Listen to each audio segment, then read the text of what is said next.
Am I the a-hole for insisting on a paternity test before accepting my ex-wife's son as my own? I, 32 male, was married to my ex-wife, Jane, 30, for 5 years.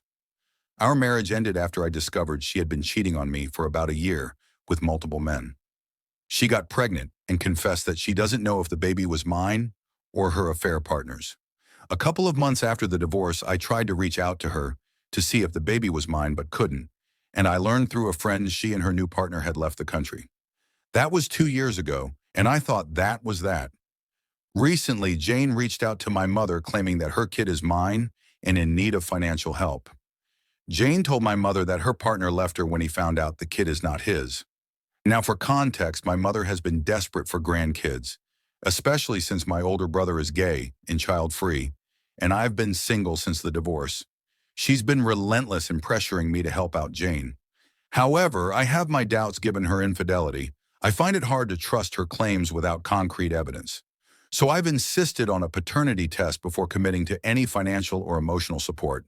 If the child is indeed mine, I'll gladly step up and fulfill my responsibilities as a father. But I refuse to do so without proper legal documentation. My mother and Jane are both vehemently against the idea of involving lawyers or going through the legal process. They insist that the child is mine based on similar resemblances, like having blue eyes, which I have, but Jane has blue eyes as well. This issue came to a head when my mother posted a picture on Facebook of her and the kid titled my grandson. Now, family members and some friends know about this issue and are contacting me. When I tell them I don't know if the kid is mine and want to do a paternity test, they are calling me selfish and irresponsible. My family members are saying my mother will only say that because she is sure that the kid is mine. My friend says I am an asshole for punishing the kid for what my ex-wife did. There is a chance the kid is mine, but I can't shake off my doubts, and I refuse to be manipulated into a situation where I might end up responsible for a child who may not be mine. I'm willing to do what's right, but I need certainty first. But it's driving me crazy with so many people close to me saying I should just take responsibility. My older brother is the only one who is on my side, and he thinks it's because my mother has accepted the kid that others are willing to accept it too, and because of family bonds, which are a major thing here. But I am standing firm on my decision to do a paternity test. Edit, I am not from the US. She left the country before the kid was born. I know I am not on the birth certificate, not the a-hole OP. If you're not on the birth certificate, not the biological father, and the child was born after she left the country, you have zero legal or parental obligation here. The fact that she's trying to involve you now feels more like she's looking for support or stability she doesn't have, rather than it being about the child's best interests. It sucks for the kid. None of this is their fault, but their care and upbringing are the responsibility of their mother and biological father. You're not a stand-in just because you were once with her. Trying to force you into that role, especially when you've had no relationship with the child from birth, isn't fair to you or to them. Comments, it's unfair and selfish to the baby? What the fuck? Who cares?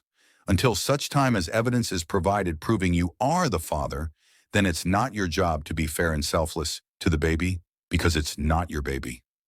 What is unfair is that the baby's mother is whore, and what is selfish is that your family and the baby mama are boundary-stomping ingrates trying to force you into a situation that isn't yours to take up. Not the a-hole. The very least your ex-wife should provide if she wants economic support is a paternity test. Your mother is very welcome to invite random people in her life, but she definitely shouldn't dump them and their financial support on your shoulders. Tell the crazy people who want you to take responsibility that you can't, since you don't even know if there is any responsibility to take. Jane should take her responsibility. I bet she doesn't want to provide a paternity test because if the child turns out not to be yours, she won't get the financial support she wants. Moocher. Story 2. It probably looks like I don't care or that I'm avoiding responsibility, but the truth is, every time he brings my affair up, I feel cornered and ashamed. I know I broke his trust. There's no excuse for it, and I hate being reminded of it because I already feel like garbage about what I did. When he asks the same questions over and over again, part of me just shuts down. I don't want to relive it. I don't want to see the look on his face again when he hears the details. It makes me feel like I'll never move past being the woman who screwed up. When he asks about what we talked about, how far it went, if I compared him to the other man, I know he wants the truth, and I also know no answer I give will ever feel like enough. If I tell him it wasn't deep, he thinks I'm minimizing. If I tell him it was more than just physical, it crushes him. If I admit to one thing, he assumes there's more. I feel like I can't win, and instead of leaning into those conversations, I've been reacting badly.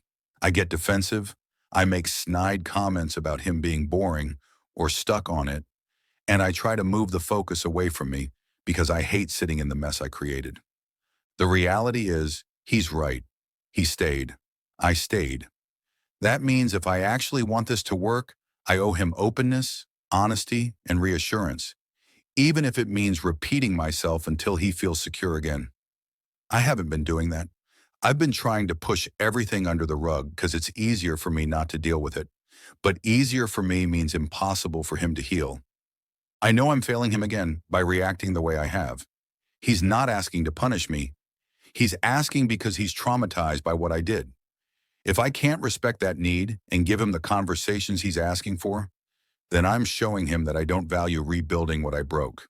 And that's on me, but I can't help it. It's just the way I am. Update. I thought I'd already put him through enough damage, but tonight I crossed into territory where there's no excuse, no spin, nothing but the raw truth of what I've done. He found the videos and the messages. Nudes I sent to the other man. Today. A clip of me topless, him saying the filthiest things back, me calling him my boyfriend, even talking about vows like we were the ones building a future. It wasn't just cheating anymore.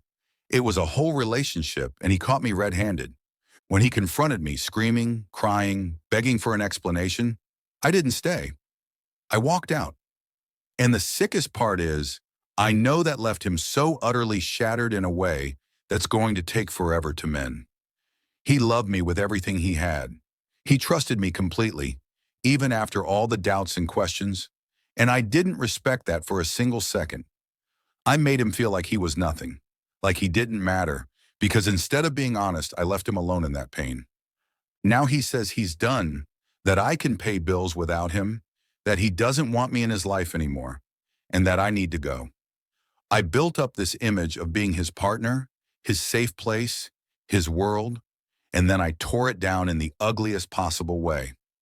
Every movie we watched, every book we shared, every late-night drive or trip we took, all those moments that meant something to him. But he says I've poisoned them.